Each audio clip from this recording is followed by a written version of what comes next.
Welcome to KIRSTIcast, the show where we hope to illuminate, entertain, and engage our listeners, helping them create the life they want. I'm your host, Kirsti Manna.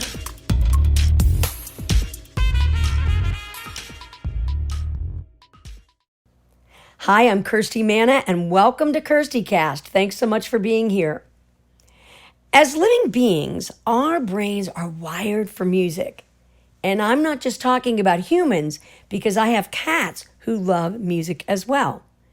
We could break down the science of music, but simply said, it is the universal language. Music does so much for us. I think we can all agree that it evokes emotion and makes us feel. If you haven't heard this song, check out The Song Remembers When, recorded by Trisha Yearwood, who just happens to be one of my favorite country artists. It will remind you of all the songs that take you to a certain time or place, and upon hearing a certain song, how you will begin to feel all the feels and remember all those cool things. Music can be so healing. When I was going to college, I considered studying music therapy. Music has been proven to lower anxiety, help depression, and even have a positive effect on the symptoms of dementia. It's been shown to reduce pain, and it's often used in dentists' offices. My dentist has great music in his office, and also in operating rooms. Music has a unique way of connecting us to ourselves and our memories. As a songwriter, it's such a great outlet for sadness, happiness, change, connection, all those cool things that you share with somebody when you're writing a song with them, and also how you connect to their feelings as well. So, add some music to your life if it isn't a big part of your life already. Experience music with others and just see how it speaks to the language that no one or nothing else can speak. Stay tuned for the Shero Spotlight.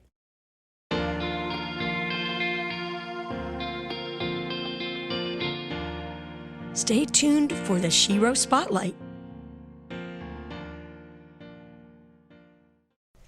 Hi, everyone. Thanks for coming back. And I'm so excited to have this longtime friend here with us today for the Shero Spotlight. She's a really special person. And so let me tell you a little bit about her. She has a really exciting life. She is a Grammy winner, and she's built a thriving career in Nashville as a musician and also as an entrepreneur, working as a songwriter, touring musician, session musician, recording studio owner, music publisher. Oh my goodness. And she's also a realtor. She is sought after as a multi-instrumentalist, and she's toured with people like Rod Stewart, Shania Twain, Ray Stevens, and many others. She owns and operates The Parlor, which I just mentioned a minute ago, a recording studio located in the heart of Music Row. It's a beautiful place, and she's been an integral part of the Nashville recording community since 2000. Her new album, Healing Happens, is dedicated to her sweet late husband, Larry Sheridan. We all miss him so much. Please welcome to the show, Robin Ruddy. Thanks, Robin, Kirsti, for being here. Thank you for having me. I appreciate it. I'm so excited that you got to come today and do this, because we were going to try to do an interview on our shoot tomorrow, and you had all these things going on. Yeah, I was trying to figure out how I was going to do it all. So thank you for making the shift. This is great. I'm glad we got to work it out. So let's just talk a little bit about, because you are truly what personifies this whole KIRSTIcast podcast for me, is an entrepreneurial woman with a real creative spirit.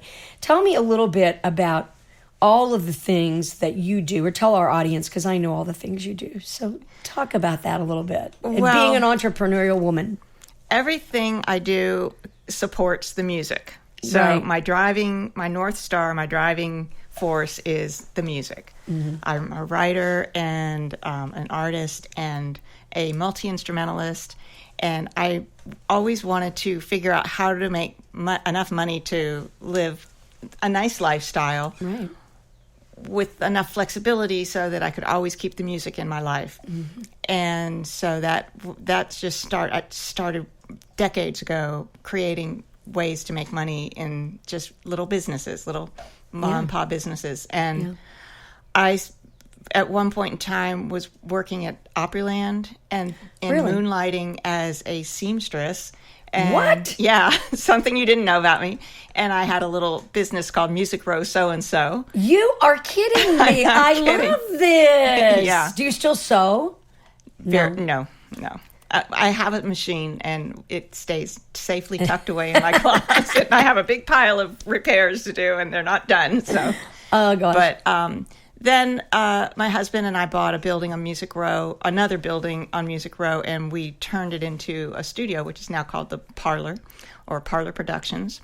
And we spawned from that. We did a bunch of great projects. That's where we did the project that won the Grammy.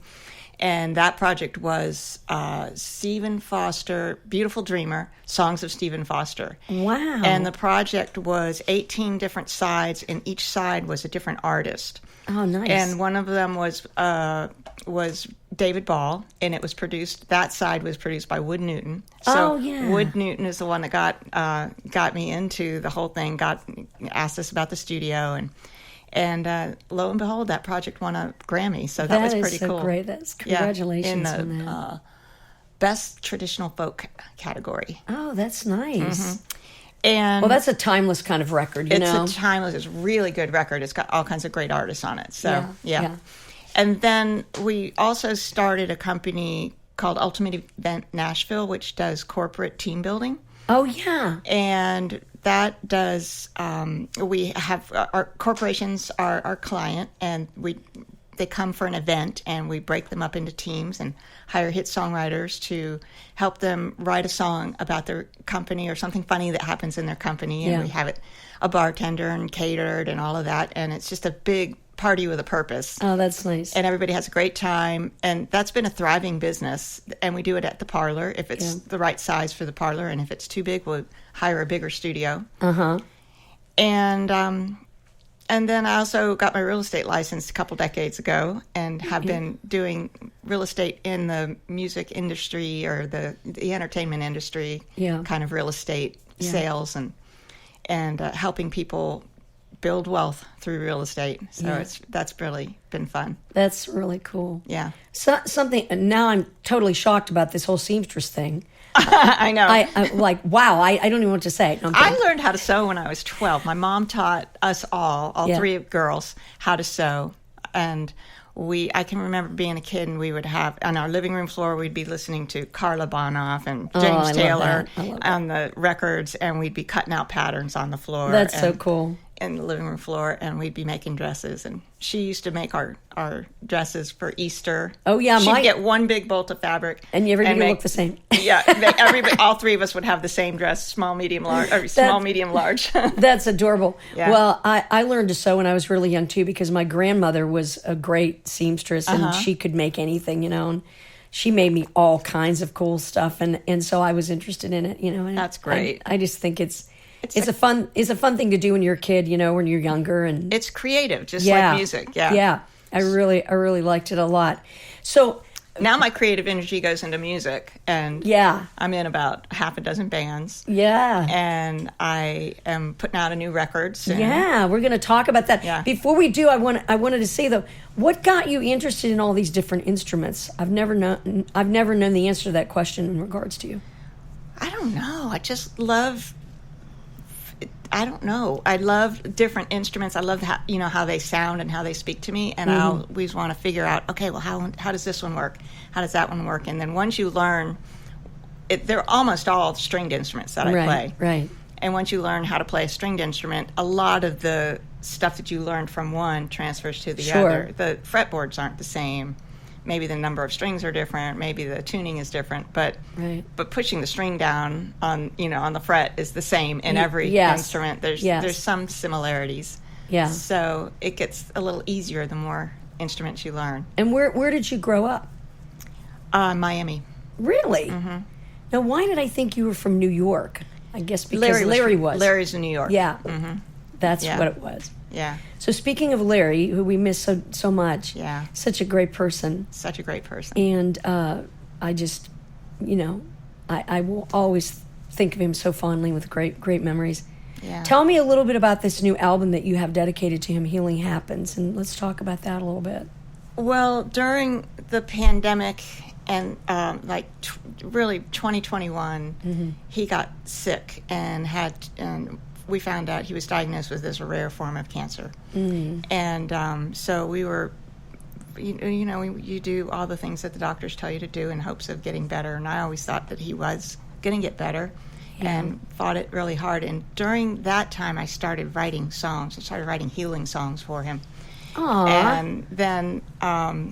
And then the inevitable happened, and he didn't make it. And then I started, these songs just were pouring out of me. Songs about, it was almost like we were communicating posthumously, like we were co-writing them. Yes, of course. For lack of a better word. That makes total sense. They were downloaded to me. And these songs they just kept coming. And eventually I looked down and I went, I had 14 of them, 14 songs. Wow. And they all tied together. They all told a story. So this is now called Healing Happens, and it chronicles the journey from grief to healing. That's really nice. And it's a really special project. Of course. It's a really special project. And I've got some pre-release CDs made so that I could start getting some quotes and just getting it to some key people. And I'm getting some great feedback. And people are telling me, like one guy said, I listened to it 4 times in a row, the whole project, 4 times in a row. Oh, that's so nice. And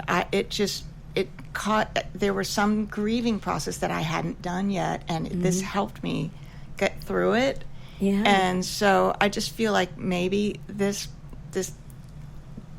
project has a life in the healing space. Maybe it can help people through whatever process they're going through. Sure, that's really nice. So I've listened to some of the songs, and they're recorded beautifully, and I love your voice on them. Did you write them all by yourself? I know Larry was there, but did you write them all by myself?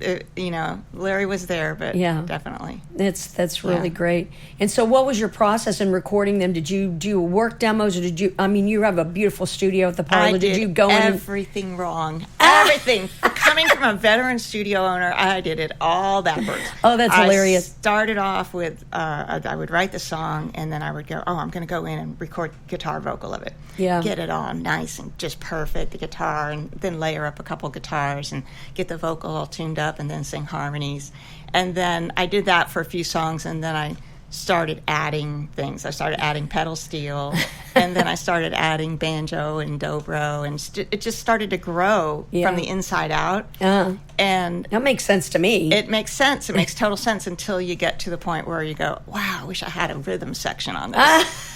And then I hired a drummer and a bass player. I played bass on the original tracks, but I just know that there are bass players that can just play circles around me, so I decided to hire a bass player and a drummer, and we did a session of I don't know, 10 or 11 of them. Some of them are still just acoustic guitar vocal versions, but most of them now have a rhythm section on them. And once you do that, everything changes.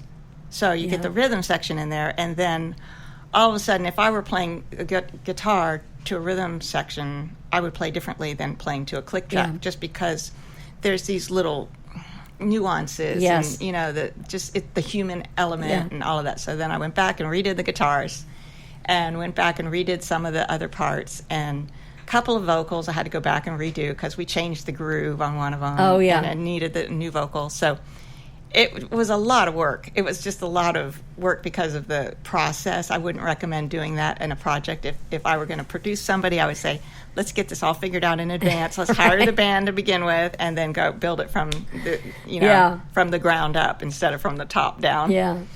But it was really special. It was great. It came out great. It's a really special project, though, and I mean, in the way you wrote it, where the inspiration came from and everything, maybe that's just the way it was supposed to be. I agree. It was. And I always think a song can, I mean, this from having a studio. If you have the luxury of having a studio, you can record something 5 different ways. Right. You just want to see, what does it sound like if I do this, or what if I put a male vocal on it, or whatever. Right.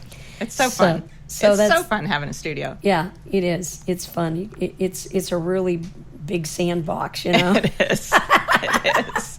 If only I knew how to work more of the buttons and everything. Yeah. But I'll leave that to Bill. Well, you got Bill. I've got Bill. He could do it. So I want you to tell me a fun story about some of these famous people you've worked with. Now, I'm going to bring this up, and it might not be the story you want to tell, but I always was so enamored with Queen Elizabeth, and didn't you get to play once for the Queen or Prince Charles or somebody like that? Wasn't it royalty? Yeah, Prince Charles. I got to play. Now he's King Charles. Now of he's course. King Charles. I have a picture with me and Prince Charles, and we're laughing together. It's really cool. Like your old buddies. Right, like we're old buddies.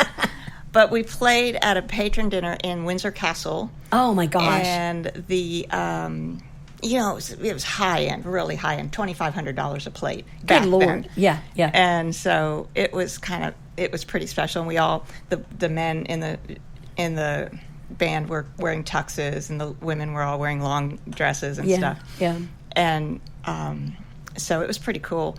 And at the end of the show, somebody said, "Hey, come on over here. We're going to go do pictures."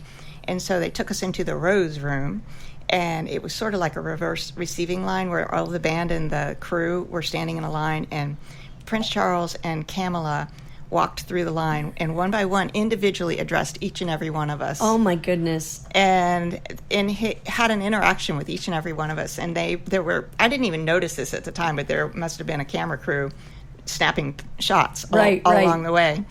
And so when he got to me, he went, "Oh, I love your instrument, your zither instrument."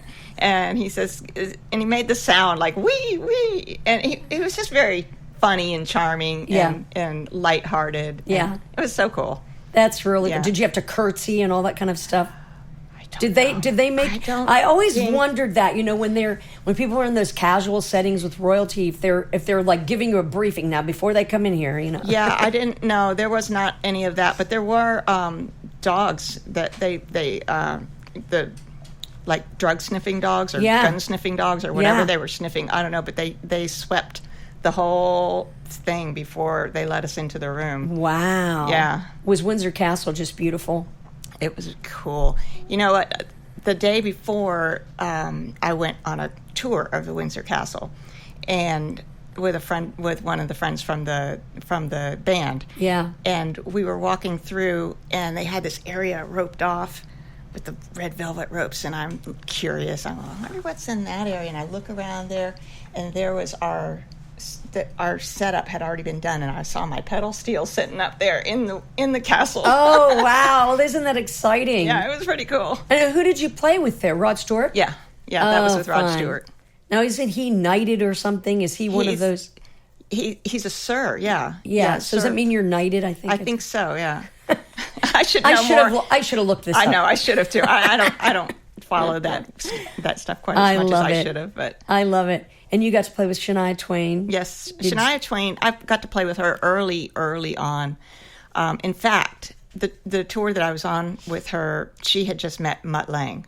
Oh wow! So we were touring for her first album before Mutt Lange was in the picture, and she was just falling in love with Mutt Lange. She didn't know anything about him, and so we were all riding on the bus together, talking about this new guy and stuff. It was cool.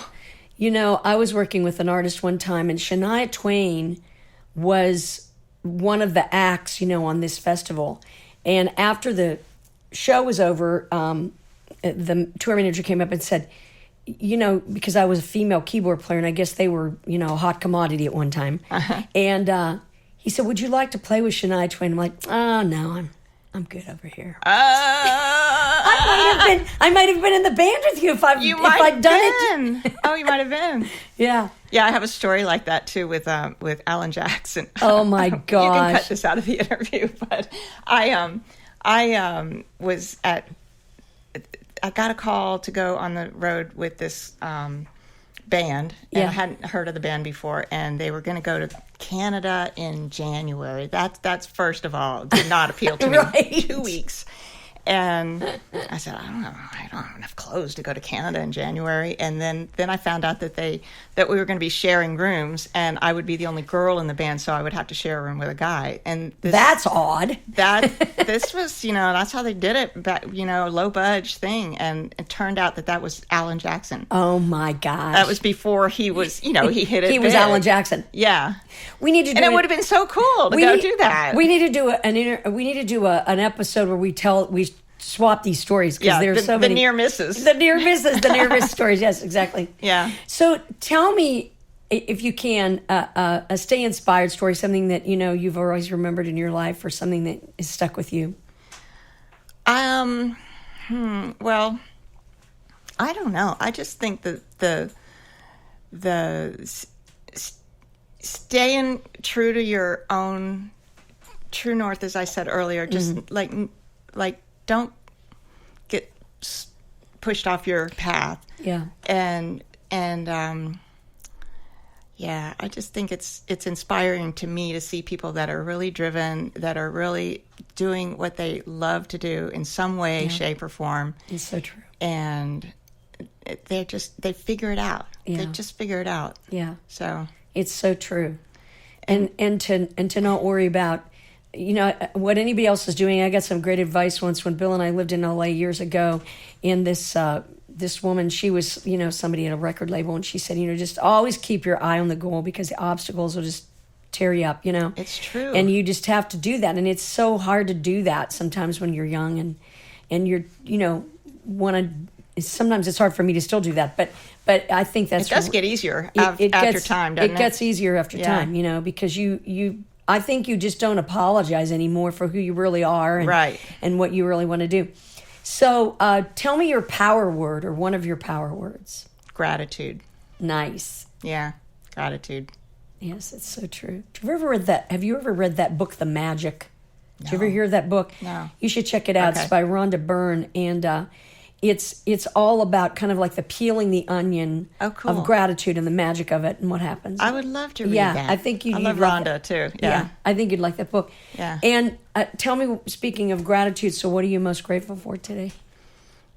I would say of the community and all my friends that surround me with love in this town.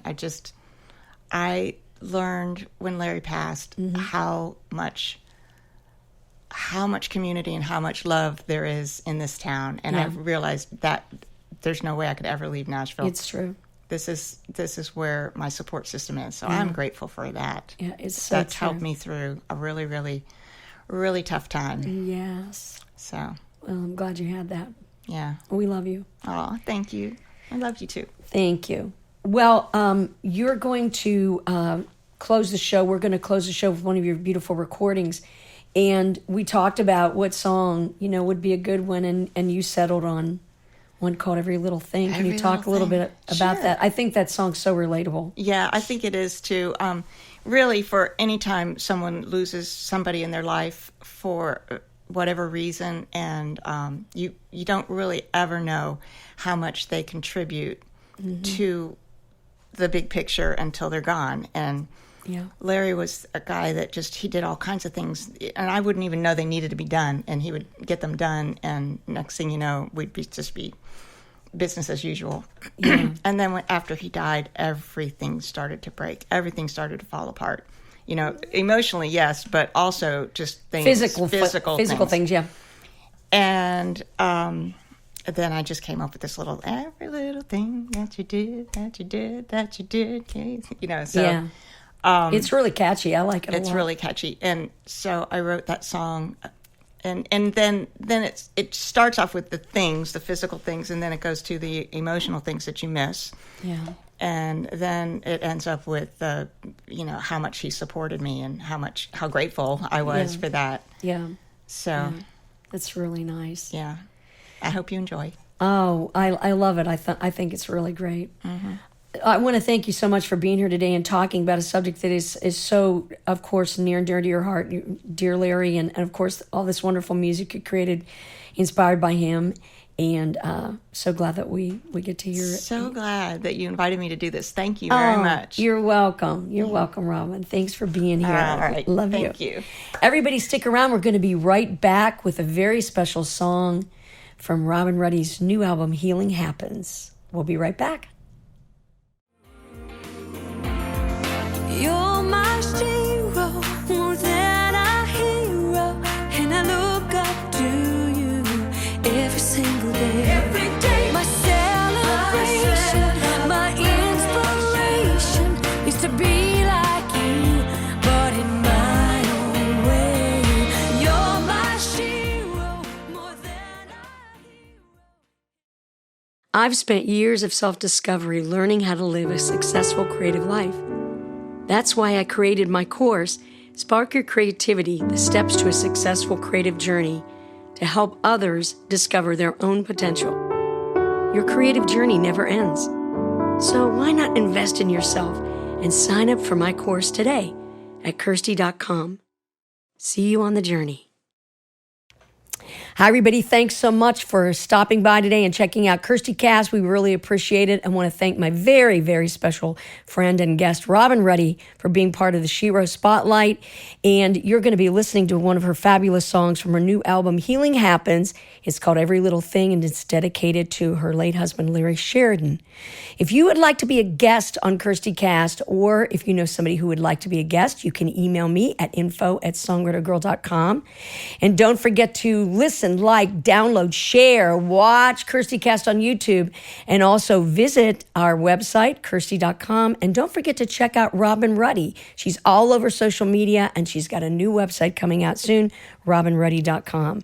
Hope I'm going to see you next time, and whatever you do, stay inspired.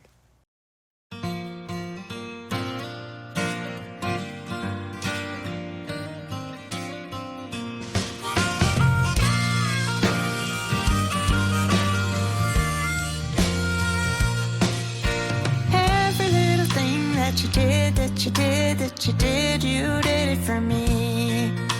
Keeps coming up every day, every day, every day. There's something I need. The yard needs a mowing, the car needs a fixing, and the dogs are digging up the dirt.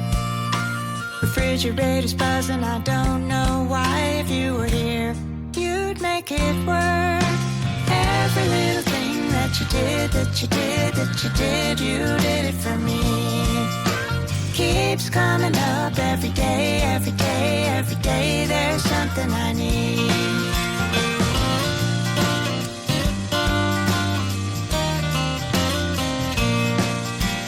Dinner for one and a glass of wine at the end of a long, long day. I got a problem I can't figure out. I wanna know what you'd say. Every little thing that you did, that you did, that you did, you did it for me. Keeps coming up every day, every day, every day. There's something I need.